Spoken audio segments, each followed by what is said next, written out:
Hi humans and welcome back to humanities. आज की video में हम कवर करेंगे chapter number 3 politics of planned development, जिसे हम प्लानिंग एंड डेवलपमेंट के नाम से भी जानते हैं।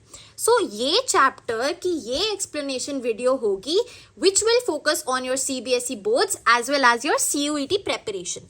तो हम वन शॉट में पूरा चैप्टर कंप्लीट करेंगे with my handwritten notes, जो कि एनसीईआरटी के थ्रू ही बनाए गए हैं। So the source remains NCERT itself, right? So let's get started with the chapter। बहुत मजा आने वाला है, काफी इंटरेस्टिंग चैप्टर है, काफी शॉर्ट है, तो बहुत क्विकली सब कुछ समझते हैं। चलिए शुरू करते हैं। ये हमारा थर्ड चैप्टर है। इससे पहले हमने अपनी सेकंड बुक से चैप्टर नंबर 1 और फिर चैप्टर नंबर 2 कवर किया है। तो देखिए, आफ्टर इंडिपेंडेंस हमने पढ़ा था कि इंडिया ने 3 चैलेंजेस फेस किए, जिसमें से number 1 challenge was to have a united yet accommodative nation. इसके साथ हमने डील किया चैप्टर नंबर 1 पे, जहां पे हमने पार्टीशन के आफ्टर इफेक्ट्स पढ़े, फिर कैसे स्टेट रीऑर्गेनाइजेशन कमीशन हुआ, काफी सारी स्टेट्स की बाउंड्रीज फ्रेम करी गई, राइट। सो फर्स्ट ऑब्जेक्टिव हमारा चैप्टर नंबर 1 में कंप्लीट हो गया था। फिर जो सेकेंड गोल था, it was to establish democracy, कि इंडिया एक डेमोक्रेटिक नेशन बन के रहे, उसकी फाउंडेशन को कैसे लेट डाउन किया जाए आफ्टर इंडिपेंडेंस, ये हमने चैप्टर नंबर 2 में पढ़ा। तो हमारा सेकेंड ऑब्जेक्टिव वहां हो गया। अब थर्ड जो गोल था, सोशल एंड इकोनॉमिक डेवलपमेंट, ये हम चैप्टर नंबर 3 यानी कि पॉलिटिक्स ऑफ प्लान्ड डेवलपमेंट में पढ़ेंगे कि भैया कैसे, how did India try to achieve its third objective which was social and economic development. अब सोशल और इकोनॉमिक डेवलपमेंट से आप क्या समझ पा रहे हैं, यानी कि सोशली सारे ग्रुप्स को, जो भी मतलब क्लासेस हैं, कास्ट्स हैं, सारे ही सिटीजन्स को एक फुटिंग पे लाया जाएगा, इक्वालिटी की जाएगी। एंड इकोनॉमिकली यानी कि सबके पास सेम अपॉर्चुनिटी होगी काम करने की, सेम रिसोर्सेज होंगे to earn an income, to earn a livelihood, right. So ये है हमारा सोशल एंड इकोनॉमिक डेवलपमेंट का मतलब कि भैया जो कंट्री है उसकी अच्छी नेशनल इनकम होगी, पॉवर्टी हटा दी जाएगी, राइट। सो ये हमारे 3 ऑब्जेक्टिव्स फर्स्ट 3 चैप्टर्स में कवर किए जाएंगे। तो हमने 2 ऑलरेडी कर लिए हैं। This video is for chapter number 3 politics of planned development. अब चलिए बात करते हैं, ये जो फर्स्ट पैराग्राफ है, फर्स्ट 2 पैराग्राफ्स है, इसमें हमें एक सिचुएशन बताई गई है कि जब ग्लोबल डिमांड, पूरे वर्ल्ड में स्टील की डिमांड इंक्रीज हुई, तो इंडिया में ओडिशा, जहां पे स्टील, आयरन ओर रिजर्व्स बहुत ज्यादा हैं, वहां पे इसको एक अच्छा इन्वेस्टमेंट माना गया कि हम ये कर सकते हैं, राइट। सो इसके लिए एक मेमोरेंडम ऑफ अंडरस्टैंडिंग साइन हुआ with both international and domestic steel makers, कि भैया ओडिशा से हम निकाल के आयरन ओर को फिर स्टील बनाएंगे, ठीक है। अब इसमें देखिए, इसमें फायदा हो रहा है क्योंकि इंप्लॉयमेंट अपॉर्चुनिटीज मिल रही है, इकोनॉमी ग्रो कर रही है, कैपिटल इन्वेस्टमेंट होगा, राइट। ये तो प्लस पॉइंट है, बट इसमें माइनस पॉइंट, नुकसान किसका हो रहा है, उन लोगों का जो उन एरिया में रहते हैं, द ट्राइबल पॉपुलेशन, क्योंकि ये जो आयरन और रिसोर्सेज हैं ये अंडर डेवलप्ड और ट्राइबल डिस्ट्रिक्ट्स में पाए जाते हैं, राइट। तो इससे हमें ये समझना है कि एक डेवलपमेंट से किसी के लिए तो प्रोग्रेस हो रही है, बट किसी के लिए वो एक नेगेटिव चीज है, right. So we have a lot of stakeholders when it comes to one decision. जैसे यहाँ पे इकोनॉमी है, जो नेशन है उसका तो फायदा हो रहा है, लेकिन जो ट्राइबल पॉपुलेशन है, they are fearing of displacement, कि भैया उनको उनके घरों से निकाल दिया जाएगा। जो इन्वायरमेंटलिस्ट्स हैं उनको दूसरा डर है कि इससे पॉल्यूशन होगा इन्वायरमेंट का, माइनिंग और इंडस्ट्री की वजह से, राइट। और जो सेंट्रल गवर्नमेंट है उसका ऑब्जेक्टिव है, वो क्या सोच रही है कि भैया अगर इंडस्ट्री ही डेवलप नहीं होगी तो हमारी इकोनॉमी कैसे ग्रो करेगी, right. So we can see कि इस एक एग्जाम्पल के थ्रू एक हमें डिसीजन लेना है तो वो कैसे काफी सारे लोगों को अलग अलग वे में बॉदर कर रहा है, राइट। सो इससे हम ये समझेंगे जो आगे हमारा पॉलिटिकल कॉन्टेस्टेशन का टॉपिक है। चलिए ध्यान से सुनते हैं। When it comes to India, ऐसे मेजर डिसीजंस कौन लेगा, who will be responsible for taking these decisions. देखिए, एक डेमोक्रेसी में like India, decisions are taken by people, right. और पीपल कैसे लेते हैं, इनडायरेक्टली थ्रू पीपल्स रिप्रेजेंटेटिव्स, जो उन्होंने इलेक्ट किए हैं अपने representatives, right. Then these representatives take the political decision, और इस पॉलिटिकल डिसीजन के थ्रू क्या होगी, इकोनॉमिक डेवलपमेंट होगी। इस केस में पॉलिटिकल डिसीजन क्या था कि आयरन ओर की माइनिंग प्लस इंडस्ट्री, राइट, ये हम करेंगे तो इकोनॉमिक डेवलपमेंट होगी, राइट। सो इधर ये पॉलिटिकल डिसीजन था, किसने लिया, पीपल्स रिप्रेजेंटेटिव्स, यानी कि जो पॉलिटिकली पावरफुल पोजीशन पे है, राइट, एंड अल्टीमेटली किसके थ्रू था, लोगों के थ्रू, राइट। सो इससे हमें समझ में आता है how things are interrelated. Decision तो हम ले रहे हैं लेकिन वो एक पॉलिटिकल डिसीजन है और वो एक इकोनॉमिक स्फेयर में डेवलपमेंट क्रिएट करेगा। सो ऐसे कई सारे डिसीजंस लिए गए after India's independence to achieve these 3 objectives, these 3 goals, right. हम डिसीजन लेंगे तभी तो कोई आउटपुट निकलेगा। So all these decisions were shared by the model of economic growth, कि भैया हमारी जो इकोनॉमी है वो फ्लरिश करे, लोगों के पास पैसा हो, पॉवर्टी घट जाए, and social and economic justice, कि सारे जो सोशल ग्रुप्स हैं, क्लासेस हैं, कास्ट्स हैं, रिलीजन्स हैं, माइनॉरिटीज हैं, सब एक फुटिंग पे हो, सब इक्वल हो, सबके पास इक्वल अपॉर्चुनिटी हो, कोई डिस्टिंग्विश्ड ना रहे, जो अमीर है गरीब है वो हट जाए। There is minimum contrast between the poor and the rich, right. So हम ये जो एक्सट्रीम्स हैं इनको एलिमिनेट कर पाए, एंड ये हमारा सोशल और इकोनॉमिक जस्टिस होता है। इक्विटी का इसमें बहुत बड़ा रोल होता है। जब ये सारी चीजें अग्री हो गई कि हमारा विजन और जो मॉडल है वो इकोनॉमिक ग्रोथ और सोशल एंड इकोनॉमिक जस्टिस पे रहेगा, फिर बोला गया कि ये पूरी रिस्पॉन्सिबिलिटी सिर्फ और सिर्फ इंडस्ट्रियलिस्ट्स, बिजनेसमैन और फार्मर्स पे नहीं छोड़ी जा सकती। We need the role of government, right. अब ये जो रोल ऑफ गवर्नमेंट है ये किस हद तक रहेगा, इसमें भी क्वेश्चंस थे। क्या सब कुछ सेंट्रलाइज रहेगा, सब कुछ ही गवर्नमेंट कंट्रोल करेगी, या फिर सिर्फ जो की इंडस्ट्रीज हैं, जो बिग इंडस्ट्रीज हैं, वो गवर्नमेंट के अंडर आएगी। जस्टिस को कितना हम इंपॉर्टेंस देंगे अगर हमारी इकोनॉमिक ग्रोथ उसके ऑपोजिट में हो रही है। सो ये जो प्रोसेस ऑफ डेवलपमेंट था, इसमें भैया पॉलिटिकल पार्टीज के अमंग उनके आपस में ही बहुत सारे डिसीजंस का रोल था। उसके बाद अप्रूवल फ्रॉम द पब्लिक भी जरूरी था। तो बहुत सारे डिसीजंस को काफी डिस्कस करके और आपसी सहमति से सोच समझ के लिया गया। सो इस पूरे प्रोसेस को समझने के लिए हम इस चैप्टर में प्रोसेस ऑफ डेवलपमेंट समझेंगे। तो सबसे पहला हमारा जो टॉपिक आता है that is ideas of development. ये जो डेवलपमेंट है इसका मतलब क्या है, देखिए डेवलपमेंट का ना हर किसी के लिए एक अलग मीनिंग है। जैसे हमने ओडिशा वाले केस में देखा, ट्राइबल्स के लिए वो एक डेवलपमेंटल स्टेप नहीं था, हालांकि सेंट्रल गवर्नमेंट के लिए it was a big step towards development. So development has a different meaning for different sections of people. वो सबको अलग अलग तरीके से इम्पैक्ट करती है। अक्सर हमारे लिए जनरल लोगों के लिए लेमैन लैंग्वेज में डेवलपमेंट का मतलब होता है जो वेस्टर्न कंट्रीज हैं वैसा बनना, जैसे कि यूएसए, यूरोपियन कंट्रीज, राइट, उनकी तरह सो कॉल्ड मॉडर्न बनना। लाइक इंडस्ट्रियलाइज्ड कंट्रीज जिनमें बड़ी बड़ी इंडस्ट्रीज हैं, राइट, हम बड़े बड़ा इंफ्रास्ट्रक्चर देखते हैं, स्काई स्क्रेपर्स देखते हैं, हमारे लिए तो वही है डेवलपमेंट का मतलब, right. To have a similar same process of modernization as in the West. ऐसा सब सोचते हैं कि मॉडर्नाइजेशन, डेवलपमेंट तो वही होती है जैसा उन्होंने किया, जैसे वो आज हैं। यानी कि जो पहले आपका ट्रेडिशनल सोशल स्ट्रक्चर रहा है उसको एकदम से आप हटा दो, ब्रेक डाउन कर दो, कट कर दो और एकदम से आप स्विच कर लो to the ideologies of capitalism and liberalism. अब ये कैपिटलिज्म क्या होता है, लिबरलिज्म क्या होता है, कोल्ड वॉर में हमने दोनों टर्म्स पढ़ी हैं। कैपिटलिज्म का मतलब होता है कि जो रिसोर्सेज हैं they are owned by private individuals, जो प्राइवेट ओनरशिप ऑफ रिसोर्सेज है, गवर्नमेंट का कोई हाथ नहीं है। एंड लिबरलिज्म यानी कि freedom, democracy, right, you are free to say, free to do whatever you want. तो एकदम से आप अपना सारा नाता रिश्ता जो भी चला रहा है कंट्री में वो पैटर्न तोड़ दें एंड फटाफट से इन आइडियोलॉजीज पे शिफ्ट करें। लाइक राइट, जैसा हमने शॉक थेरेपी के दौरान पढ़ा था इन आवर फर्स्ट बुक।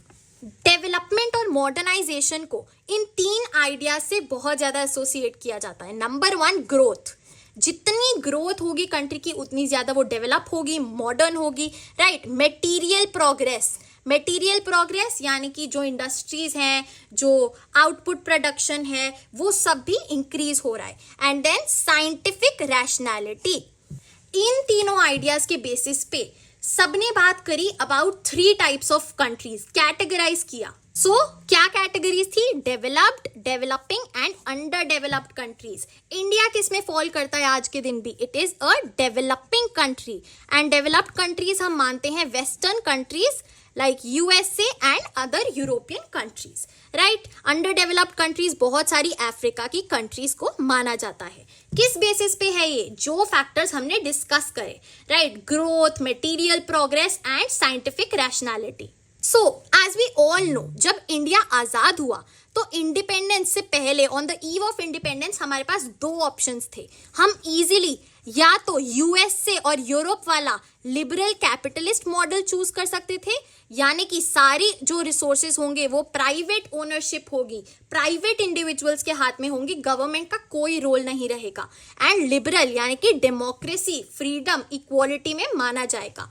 या फिर दूसरा model socialist model of USSR, जिसमें सारा रोल क्या है? गवर्नमेंट का है।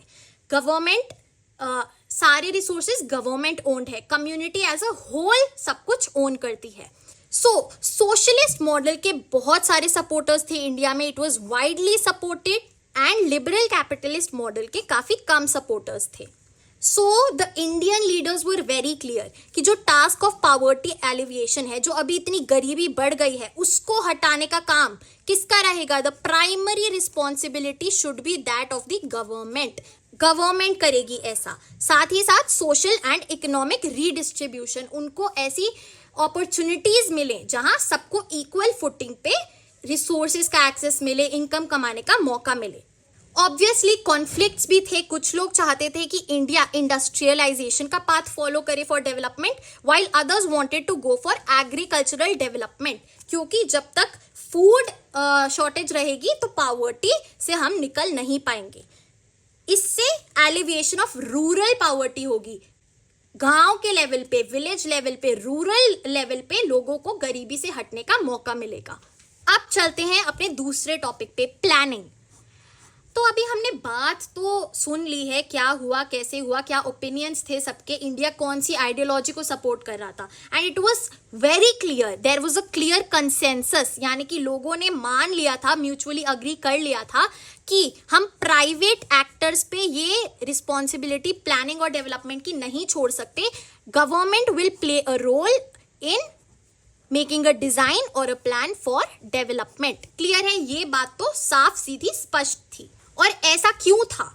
ऐसा इसलिए था क्योंकि उस वक्त हमने बाकी सारी कंट्रीज के एग्जाम्पल को लिया, like the great depression in Europe and Soviet union की सक्सेस को देख के गवर्नमेंट के रोल को बहुत ज्यादा अप्रिशिएट किया गया, right. So these were the factors जिससे एक जॉइंट कंसेंसस आया। सो ये जो गवर्नमेंट की रिस्पॉन्सिबिलिटी थी to design, plan and develop our economy, ये कैसे हमने इंप्लीमेंट करी? Through the planning commission. Planning commission को अब क्या बोला जाता है? नीति आयोग, राइट। क्लियर है ये सबको? सो it was not a sudden invention, ये कोई एकदम से नहीं बन गया था। In fact it has a very interesting history. पहले एक सेक्शन ऑफ बिग इंडस्ट्रियलिस्ट्स आए इन 1944, उन्होंने डिस्कस किया and they drafted a joint proposal for setting up a planned economy. This was known as the Bombay plan, right. इस plan में बोला गया कि जो गवर्नमेंट है, यानी कि जो स्टेट है, it should take major initiatives in industrial and other economic aspects. जो मेजर की इंडस्ट्रीज है वो गवर्नमेंट के अंडर आनी चाहिए। And subsequently then the planning commission was set up in the year 1950. Who is the chairperson of the planning commission? The Prime Minister of India is its chairperson. And ये जो commission था, it became the most influential and central machinery for deciding what path and strategy India would adopt for its development. तो ये एक main central authority बन गई to actually check the process and development. अब चलते हैं अपने next topic पे, the early initiatives. तो क्या डिसाइड किया गया, हम कैसे इसको इम्प्लीमेंट करेंगे, कैसे हम economic growth, social and economic justice लाएंगे? Through the concept of 5 year plans. 5 year plans हमने यूएसएसआर यानी कि जो करंट रशिया है उससे लिया। इसमें क्या होता है, the government prepares a document, जैसे हम बजट पढ़ते हैं ना, हर साल बजट निकाला जाता है फाइनेंशियल ईयर के लिए, वैसे ही गवर्नमेंट एक डॉक्यूमेंट निकालता है जिसमें इनकम एंड एक्सपेंडिचर का प्लान गिवन होता है फॉर द नेक्स्ट 5 ईयर्स, तभी इसको 5 ईयर प्लान बोलते हैं। FYP इसका शॉर्ट फॉर्म है, राइट। चलिए अब अकॉर्डिंगली ये 2 हिस्सों में डिवाइडेड होता है, एक है हमारा नॉन प्लान बजट एंड एक है plan budget. Non plan budget है for the short term spending, हर साल में जो डेली रूटीन है, जो खर्चा पानी है उसका, it is spent on routine items on yearly basis. But जो प्लान बजट है, जिसका हम प्लान बना के चल रहे हैं, जिसमें हमने जो ऑब्जेक्टिव्स या फिर गोल्स तय किए हैं उसको हमें फुलफिल करना है डेवलपमेंट के लिए, वो प्लान बजट में आता है। It is spent on 5 year basis as per the priorities fixed in the plan, कि भैया हम जो इतना मेजर खर्चा है वो इस इंडस्ट्री को सेटअप करने में करेंगे या फिर हम एग्रीकल्चर पे फोकस करेंगे। जो की फोकस होता है वो डिपेंड करता है। So it focuses on the larger picture and it makes long term intervention. 5 साल का देख के चल रहे हैं, हम आज यहाँ हैं बट 5 साल बाद इस प्लान के थ्रू हम वहां होंगे, right. So this is the difference and you should know it. चलिए अब हम पढ़ेंगे अपने 5 ईयर प्लान्स के बारे में। सबसे ज्यादा इंपॉर्टेंट, सबसे ज्यादा इंपॉर्टेंट यहीं से क्वेश्चन आता है। फर्स्ट 5 ईयर प्लान 1951 में हुआ after formation of the planning commission, ठीक है। फिर सेकंड 5 ईयर प्लान 1956 में, देन थर्ड 5 ईयर प्लान 1961 में। उसके बाद जब फोर्थ 5 ईयर प्लान होना था इन द ईयर 1966, तब वो नहीं हुआ and we took a plan holiday. ऐसा क्यों था?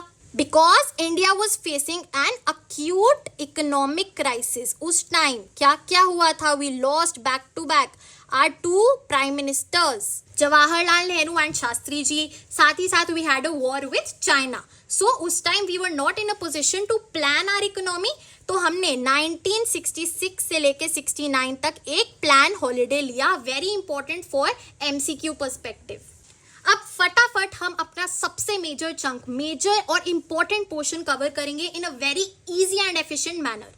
फर्स्ट 5 ईयर प्लान, सबसे पहला प्लान 1951 to 56। ये चीजें हैं जो आपको ध्यान में रखनी है एंड जब भी क्वेश्चन पूछेगा you need to write this down. सबसे पहले ऑब्जेक्टिव क्या था? इस टाइम गवर्नमेंट क्या चाहती थी? It wanted to get country's economy out of the poverty cycle. गरीबी मिटाना चाहती थी, हटाना चाहती थी।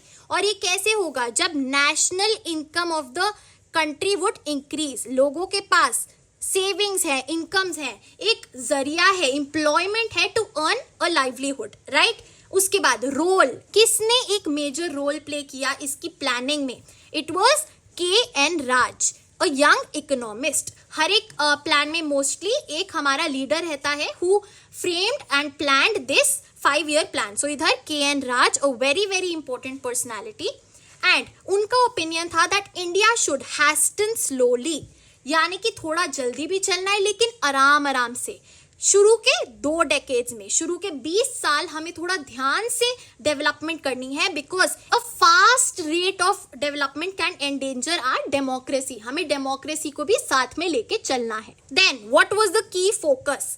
क्या फोकस किया गया? जैसे हमने बताया ना, जो हमारा प्लान बजट है उसमें लिखा जाता है क्या हमारे की फोकस रहेंगे अगले 5 साल में, क्या प्रायोरिटीज रहेंगी। तो agrarian sector was the key focus. Agrarian sector यानी कि एग्रीकल्चरल सेक्टर, राइट, जो फार्मिंग सेक्टर है, फूड प्रोडक्शन सेक्टर है। तो इसके लिए क्या किया गया? Investment in dams and irrigation, ताकि ज्यादा प्रोडक्शन हो। ये एक ऐसा सेक्टर था जिसको बहुत ज्यादा अर्जेंट अटेंशन चाहिए थी after partition, because it was hardest hit by partition. जो पंजाब का एरिया स्पेसिफिकली था, it was divided during partition, right. फिर large scale projects like the Bhakra Nangal dam were initiated. अब मेन जो हमने देखा कि इस सेक्टर में हमें क्या प्रॉब्लम आ रही है वो क्या थी? It was the pattern of land distribution. जो लैंड है ना वो बहुत ज्यादा ही छोटे छोटे हिस्सों में बटा हुआ है, तो उसकी वजह से इफेक्टिवली हम एग्रीकल्चर नहीं कर पा रहे हैं। एंड इसका सोल्यूशन था लैंड रिफॉर्म्स। हमने कुछ लैंड रिफॉर्म्स निकाले जिसके थ्रू हमने इस प्रॉब्लम को इरेडिकेट किया। वो लैंड रिफॉर्म्स अभी हम आगे चल के पढ़ेंगे। Moving on to our second 5 year plan. ध्यान रखना फर्स्ट 5 ईयर प्लान में एग्रीकल्चर पे फोकस था, उसके बाद हम आ गए इंडस्ट्रीज पे, राइट। चलिए, so the objective was to bring about quick structural transformation. अब भैया हमें क्विक रिजल्ट चाहिए, एकदम से हम पूरी इकोनॉमी के स्ट्रक्चर को बदल दें, हम ज्यादा एम्प्लॉयमेंट, आउटपुट और नेशनल इनकम प्रोड्यूस करें। वो कैसे होगा? जब इंडस्ट्रीज एस्टैब्लिश होगी, प्रोडक्शन सेक्टर्स होंगे, वो कैपिटल गुड्स, कंज्यूमर गुड्स सब कुछ प्रोड्यूस करेंगे, उसके थ्रू कैपिटल इन्वेस्टमेंट होगी, राइट। अब यहाँ पे किसने मेन रोल प्ले किया? It was PC Mahalanobis, a leader for the team of economists and planners, जिन्होंने ये प्लान कार्व आउट किया। चलिए, फिर फोकस क्या था? Before this plan was finalised, Congress party ने अपने अवधि के सेशन में डिसाइड किया कि हम सोशलिस्ट पैटर्न ऑफ सोसाइटी को फॉलो करेंगे, जो यूएसएसआर में होता था, यानी कि welfare of the common people, that we need to prioritise the welfare of our people. तो इस सोशलिस्ट पैटर्न को ध्यान में रखते हुए गवर्नमेंट ने टैरिफ्स लगाए इंपोर्ट्स पे, कि भैया जो भी इंपोर्ट आ रहा है उन पे टैक्स लगेगा, to protect the domestic industries. जो हमारे लोकल वर्कर्स हैं, लोकल सेलर्स हैं, लोकल इंडस्ट्रीज हैं, वो ज्यादा प्रोड्यूस करें और उनकी ज्यादा कमाई हो, उनकी ज्यादा सेल हो, टू प्रोटेक्ट देम। जो मेजर इंडस्ट्रीज थी, की industries like electricity, railways, steel machineries and communication, ये पब्लिक सेक्टर में डेवलप हो पाए because they had that exposure. Now this was the key focus, development of industries. क्या problems face करी हमने? हमें रियलाइज हुआ that India is actually very very technologically backward. तो हमें सारा टेक्नोलॉजी इंपोर्ट करना पड़ता था बाहर से, तो उनको पैसे देंगे तो फॉरेन एक्सचेंज स्पेंड होगा, right. So foreign exchange to buy technology spend होता था। अब भैया इंडस्ट्रीज को ज्यादा इन्वेस्टमेंट चाहिए, ज्यादा पैसा लगता है उनमें डालने के लिए, कैपिटल प्रोडक्शन के लिए, as compare to agriculture, right. तो इससे हमारा एग्रीकल्चर सफर हो रहा था, फूड शॉर्टेज की प्रॉब्लम हो रही थी। So it was very difficult to balance agriculture and industry together. अगर हम इंडस्ट्री को बूस्ट कर रहे हैं सेकेंड 5 ईयर प्लान में, तो एग्रीकल्चर कहीं पीछे छूट रहा है, और इसके कारण क्या हो रहा है? जो हमारा आइडिया था सोशल एंड इकोनॉमिक जस्टिस, वो वॉयलेट हो रहा है। Moving on to the third 5 year plan. Third 5 year plan was similar to that of the second 5 year plan. इसमें हमने ये नोटिस किया कि there was a problem of urban bias. Urban bias यानी कि जो अर्बन एरिया है, जहाँ पे इंडस्ट्रियल सेक्टर डेवलप हो रहा है, वहाँ पे तो बहुत तरक्की हो रही है, इकोनॉमी डेवलप हो रही है, बट जो रूरल एरिया है, जो एग्रीकल्चरल एरिया है, वहाँ पे कोई डेवलपमेंट नहीं हो रही है। So industry was wrongly given priority over agriculture. That was very clear by the end of the second 5 year plan. अब इसका क्या सोल्यूशन रेकमेंड किया गया? कि आपको एग्रीकल्चर रिलेटेड इंडस्ट्रीज पे फोकस करना चाहिए। फॉर एग्जाम्पल, इंडस्ट्रीज जो एग्रीकल्चरल प्रोडक्ट्स मैन्युफैक्चर कर रही है, रॉ मटेरियल सप्लाई कर रही है, rather than heavy ones like iron and steel industries, दोनों को इंटरलिंक कर दिया, agriculture related industries. Coming on to the next topic, key controversies. इसमें हम इन सारी प्रॉब्लम्स को डेप्थ में पढ़ेंगे। सबसे पहली प्रॉब्लम है the issue of agriculture versus industry. किसको कितना प्रायोरिटाइज किया जाए, कैसे इनको बैलेंस किया जाए। तो जो सेकंड 5 ईयर प्लान था, उसमें हमें तो क्लियर है कि भैया इंडस्ट्री को ज्यादा प्रायोरिटी दी गई, जिसकी वजह से जो अग्रेरियन सोसाइटी है उसने सफर किया। तो अब हम सुनेंगे ओपिनियंस। गांधीयन इकोनॉमिस्ट्स, यानी कि वो इकोनॉमिस्ट्स जो गांधीयन फिलॉसफी में बिलीव करते हैं, जो गांधी जी की आइडियोलॉजी थी उसमें बिलीव करते हैं। फॉर एग्जाम्पल, जेसी कुमारप्पा, उन्होंने कहा कि हमें रूरल इंडस्ट्रियलाइजेशन पे फोकस करना चाहिए, ताकि दोनों ही सेक्टर लिंक हो जाएं और दोनों की साथ में डेवलपमेंट हो। अनदर पर्सनालिटी, चौधरी चरण सिंह, जो कि एक पॉलिटिकल लीडर थे कांग्रेस के, बाद में उन्होंने अपनी भारतीय लोक दल भी एस्टैब्लिश करी। उन्होंने कहा कि भैया एग्रीकल्चर को सेंटर फोकस पे रखो, because the poor population is mainly the part of the rural sector, not the urban sector, right. तो वो चाहते थे कि एग्रीकल्चर को सफर ना होना पड़े due to the industrialisation. Now moving on to the other opinion, पहले हमने उनका ओपिनियन पढ़ा, अब यहाँ पे ऑपोजिट सेक्शन में दूसरा सेक्शन कहता था कि भैया अगर इंडस्ट्रियल प्रोडक्शन नहीं होगी तो साइकिल ऑफ पॉवर्टी से कैसे निकलेंगे। इंडस्ट्रियलाइजेशन ही डेवलपमेंट होता है और उसी के थ्रू हम पॉवर्टी से निकल पाएंगे, right. So there were a group of people who supported industrialisation and another section जो एग्रीकल्चर को भी साथ लेके चलना चाहते थे। तो इन्होंने कहा भैया फर्स्ट 5 ईयर प्लान में अग्रेरियन स्ट्रैटेजी अच्छी खासी बना दी गई थी, सब कुछ तो किया, लैंड रिफॉर्म्स इनिशिएट करे, पुअर पीपल में डिस्ट्रीब्यूशन ऑफ रिसोर्सेज किया कि ताकि सबको अपना अपना हिस्सा मिल पाए, production of food grains increase किया, प्रोग्राम्स निकाले कम्युनिटी डेवलपमेंट के लिए, इरिगेशन प्रोजेक्ट्स निकाले, डैम्स बनाए, सब कुछ किया। फेलियर पॉलिसी का नहीं है, फेलियर है इम्प्लीमेंटेशन का। हमने कहने को तो इतना कुछ कर दिया, अब वो इम्प्लीमेंट नहीं हो पा रहा, तो उसमें what can we do, we did everything जो अग्रेरियन स्ट्रैटेजी और एग्रीकल्चर को इम्प्रूव कर पाए, बट ग्राउंड लेवल रियलिटी की वजह से ये इम्प्लीमेंट शायद ही हो पाया। Now moving on to the second issue, public versus private sector. इनमें जो वॉर चल रही थी, किसके पास कितना होना चाहिए भैया, इंडस्ट्रीज में कितना रोल प्ले करेंगे, प्रोडक्शन प्रोसेस में, डेवलपमेंट में। तो देखिए जैसे हमने पहले डिस्कस किया, एक कैपिटलिस्ट मॉडल था दैट ऑफ यूएसए, दूसरा सोशलिस्ट मॉडल था। कैपिटलिस्ट मॉडल में सारी पावर किसके पास है, प्राइवेट इंडिविजुअल्स के पास है। सोशलिस्ट मॉडल में गवर्नमेंट के पास है। बट इंडिया ने क्या किया, इन दोनों को मिलाया और एक मिक्स्ड इकोनॉमी को अडॉप्ट किया, जिसमें दोनों प्राइवेट ओनरशिप भी होगी और गवर्नमेंट ओनरशिप भी होगी। सेक्टर्स लाइक एग्रीकल्चर, ट्रेड और इंडस्ट्री ये प्राइवेट ओनरशिप में भी होंगे, एंड जो इनकी की हैवी इंडस्ट्रीज हैं जो बहुत ज्यादा इन्वेस्टमेंट मांगती हैं और अटेंशन मांगती हैं, like steel and iron industries, वो गवर्नमेंट के अंडर आएगी। क्लियर है। सो हमें इंडिया का टेक और डिसीजन तो समझ आ गया। अब माना मिक्स्ड मॉडल तो है, बट क्रिटिसिज्म तो आएगा ही आएगा हर तरफ से, राइट। सो सबसे पहले वो सेक्शन जो कहता है कि प्राइवेट सेक्टर को आपने ज़्यादा तो स्पेस ही नहीं दी ग्रो करने के लिए, you did not provide enough space and stimulus to grow, कि गवर्नमेंट ही घुसे जा रही है हर चीज़ में। आपने systems of licences and permits लगा दिया इन्वेस्टमेंट पे, जिसके कारण से प्राइवेट कैपिटल लाने में प्रॉब्लम हो रही है हमें।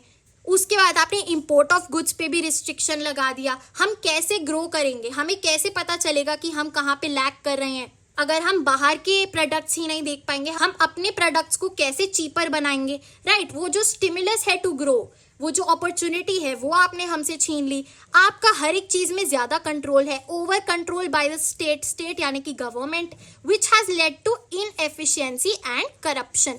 ठीक है। So this was the opinion of one of the sections of the society। अब आते हैं वो जो कहते हैं भैया स्टेट यानी कि गवर्नमेंट ने तो कुछ किया ही नहीं है, सबसे कम मिनिमम रोल प्ले किया है, ना तो ये पब्लिक एजुकेशन को बढ़ा रहे हैं, ना ही हेल्थ केयर में मदद कर रहे हैं, और ना ही गरीबी हटा रहे हैं। हालांकि जिस एरिया में प्राइवेट सेक्टर प्रिपेयर्ड नहीं है जाने के लिए, सिर्फ वो ये हेल्प कर रहे हैं, उसमें ये अपना कॉन्ट्रीब्यूशन दे रहे हैं to help private sector make profit. साथ ही साथ एक न्यू मिडिल क्लास आ गई है, गरीबी तो हटी नहीं, उल्टा सोशल स्ट्रक्चर में एक और क्लास आ गई है जो भैया अच्छे खासे हाई सैलरीज कमा रही हैं without much accountability due to the privatisation of the economy, right. So ये टू पोल अपार्ट व्यूज हैं of the left wing and the right wing. Left wing वो होते हैं जो पुअर पीपल को सपोर्ट करते हैं, and right wing is the exact opposite, जो मार्केट फोर्सेस और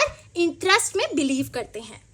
अब हम चलते हैं मेजर आउटकम्स पे। वेरी इंपॉर्टेंट अगेन कि ये जो सारा प्रोसेस हुआ डेवलपमेंट का, सारे प्लान्स इनिशिएट हुए, क्या आउटकम निकला, व्हाट वाज द रिजल्ट। तो सबसे पहला रिजल्ट था फाउंडेशंस। फाउंडेशंस यानी कि जो बेस होता है वो तैयार हुआ हमारी इकोनॉमी का, right. In this period the foundations of India's future economic growth were laid. कैसे भैया, सबसे पहला point, large developmental projects were initiated, जैसे कि भाखड़ा नांगल डैम, हीराकुड डैम। ठीक है। उसके बाद some heavy industries in the public sector were started like steel plants, oil refineries, manufacturing productions, right।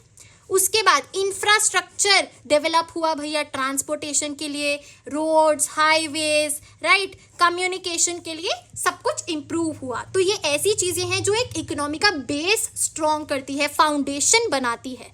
तो this was the first outcome. उसके बाद सेकंड हमारा आउटकम क्या था? लैंड रिफॉर्म्स वर इनिशिएटेड। हमने पढ़ा ना, एग्रेरियन सेक्टर के लिए, उसको और बेहतर बनाने के लिए लैंड में रिफॉर्म्स लाए गए। अच्छा जी, क्या क्या रिफॉर्म्स थे ये?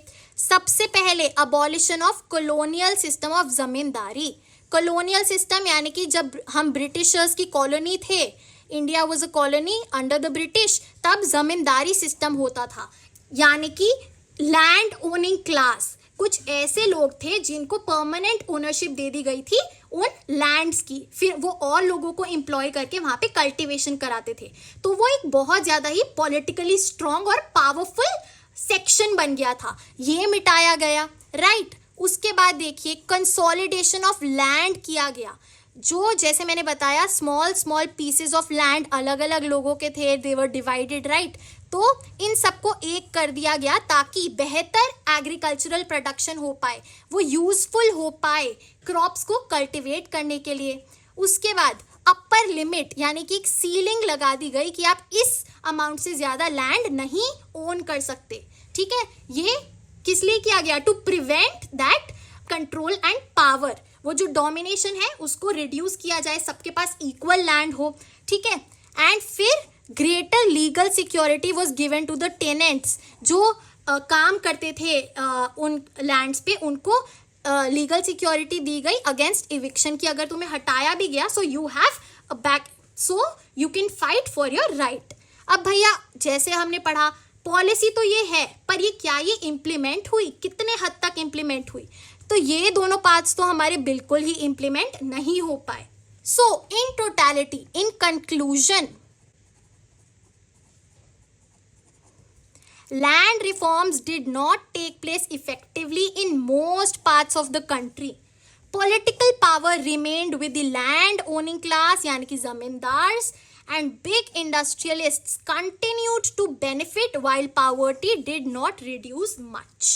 ये है हमारे outcome of the developmental process. Moving on to the green revolution, इस पे क्वेश्चन आंसर आता ही आता है, बहुत इंपॉर्टेंट और इंटरेस्टिंग है, काफी ईजी भी है। ग्रीन रेवोल्यूशन की सबसे पहले बैकग्राउंड कहानी सुनिए। इंडिया में चल रहा था food crisis, right. Agricultural production ज्यादा नहीं था, तो खाना नहीं मिल रहा था, जिसके कारण इकोनॉमी भी डिग्रेड हो रही थी, राइट। सो हम क्या कर रहे थे? इंपोर्ट कर रहे थे। We were dependent on food help from foreign countries like USA. तो भैया अब हमने एक नई स्ट्रैटेजी अडॉप्ट करी फॉर फूड सफिशिएंसी, कि हम खुद का फूड प्रोडक्शन इंक्रीज करेंगे। क्या स्ट्रैटेजी थी ये? पहले हम क्या कर रहे थे, जो एरियाज हैं जो एग्रीकल्चर प्रोडक्शन में पीछे रह गए हैं, जो उतना अच्छा नहीं कर रहे हैं, उनको हम सपोर्ट कर रहे थे। अब हमने ये चेंज किया और हमने जो पहले से अच्छे प्रॉस्पेरस एरियाज है ना, एग्रीकल्चरली प्रॉस्पेरस एरियाज जो अच्छा प्रोडक्शन कर रहे हैं फूड का, उन्हें ज्यादा सपोर्ट किया, ठीक है, इंस्टेड ऑफ दोज जो पीछे रह रहे थे। क्योंकि भैया अगर हमें ज्यादा आउटपुट चाहिए कम टाइम में, तो हमें इन्हीं को और बूस्ट करना पड़ेगा। तो क्या किया? We provided for HYV seeds यानी कि high yielding variety seeds, fertilisers, pesticides, better irrigation, subsidies and minimum support price to the farmers, कि वो अपनी प्रोडक्शन बढ़ा दे।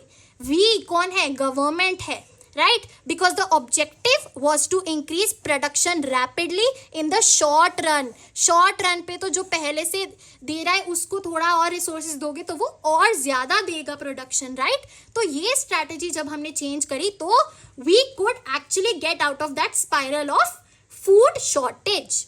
अब इसका क्या आउटकम निकला? भैया जो रिच पेजेंट्स थे और लार्ज लैंड होल्डर्स थे इन एग्रीकल्चरली रिच एरियाज में, उनका और ज्यादा फायदा हुआ, वो और ज्यादा रिच हो गए, उनको बहुत बेनिफिट मिला, राइट। जो एग्रीकल्चरल ग्रोथ थी वो मॉडरेटली तो इंक्रीज हुई, बट उतनी ज्यादा नहीं हुई। इंस्टेड जो अमीर था वो और अमीर हो गया, जो गरीब था वो और गरीब हो गया। So this led to polarisation यानी कि contrast between classes and regions. Classes तो हुए ही, साथ साथ रीजन्स, फॉर एग्जाम्पल जो एग्रीकल्चरली प्रॉस्पेरस एरियाज थे like Punjab, Haryana, they were more well off than other lagging behind areas. So 2 effects of green revolution क्या थे भैया? सबसे पहला तो बहुत ज्यादा स्टार्क कॉन्ट्रास्ट आ गया था between classes of people, poor peasantry and landlords. Polarisation हो गया क्योंकि हमने लैंडलॉर्ड्स को और ज्यादा बूस्ट करा उनकी प्रोडक्शन को, राइट? तो लेफ्ट विंग ऑर्गेनाइजेशंस जो poor section of the society को सपोर्ट करते हैं, वो वहां पे अपना रोल दिखाने लगे. They started to mobilise the poor peasantry, उनका और साथ लेने लगे, अपने ऑर्गेनाइजेशन कैंपेन्स रन करने लगे वहां पे. उसके बाद second effect, rise of middle peasant sections. जैसे मिडल क्लास की बात करें, यहाँ पे पेजेंट्स का भी एक मिडल क्लास आ गया था जिनके पास ना ज्यादा होल्डिंग है ना कम है, but they are well off, medium size holdings and they are politically influential and have the power, right? So these were the effects of green revolution. Green revolution के साथ में व्हाइट रेवोल्यूशन बहुत important है, इसको आप read कर लीजिएगा. इसमें बस 2 से 3 कीवर्ड्स आपको याद करने हैं. The milkman of India Verghese Kurien and and ये किसकी स्टोरी थी? Gujarat cooperative milk and marketing federation limited, जिन्होंने अमूल निकाला, राइट? चलिए, सो यहाँ तक इस चैप्टर में पूरा हमें डेवलपमेंटल प्रोसेस का पता चला. लेटर डेवलपमेंट्स है about what we are going to read next, वो हम बाकी वाले चैप्टर्स में कवर कर चुके हैं कि कैसे हमारी इकोनॉमी को एक पॉपुलर लीडर मिला, Indira Gandhi ji, the Congress system after Nehru's death, जो न्यू रिस्ट्रिक्शंस लगे प्राइवेट इंडस्ट्री पे, like nationalisation of 14 private banks, pro poor programmes निकाले गए एंड काफी सारी सोशलिस्ट पॉलिसीज को इनिशिएट किया गया. So these later developments we have studied in our 4 coming chapters. पूरी प्लेलिस्ट आपको मिल जाएगी डिस्क्रिप्शन बॉक्स में, you can go and check it out. So guys, that is it for this video. I hope आपको आसानी हुई हो and कुछ समझ आया हो इस चैप्टर में. You can make your own notes क्योंकि तभी आपको चीजें याद होंगी. सो मेक श्योर अगर आपको थोड़ी सी भी हेल्प हुई है to like, share and subscribe to the channel. You are at Humanities. Happy learning. I'll see you in the next video.